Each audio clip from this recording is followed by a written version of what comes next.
দর্শক শ্রোতা, সকাল সন্ধ্যার 10টি আমল। প্রিয় দর্শক, এই 10টি আমল আমি হাদিসের আলোকে আলোচনা করার চেষ্টা করব ইনশাল্লাহ। তবে শর্ত হলো প্রথম থেকে শেষ পর্যন্ত আপনাদের দেখতেই হবে, কারণ এই 10টি আমলের মাধ্যমে আপনি আল্লাহ তাআলার নৈকট্য অর্জন করতে পারবেন ইনশাল্লাহ। প্রিয় দর্শক, সকাল এবং সন্ধ্যায় 10টি আমল কি আমরা শুরু করছি। প্রথমত হলো, যে ব্যক্তি সূরা ইখলাস, সূরা ফালাক ও সূরা নাস সকালে 3 বার এবং সন্ধ্যায় 3 বার পাঠ করবে, এটি তার সকল বিষয়ের জন্য যথেষ্ট হয়ে যাবে।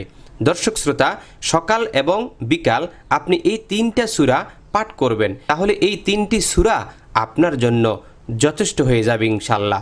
সূরা ইখলাস, সূরা ফালাক এবং সূরা নাস। প্রিয় দর্শক, সূরা ইখলাস, সূরা ফালাক এবং সূরা নাস আমি পড়ছি, আপনারা শুনুন। বিসমিল্লাহির রহমানির রহিম।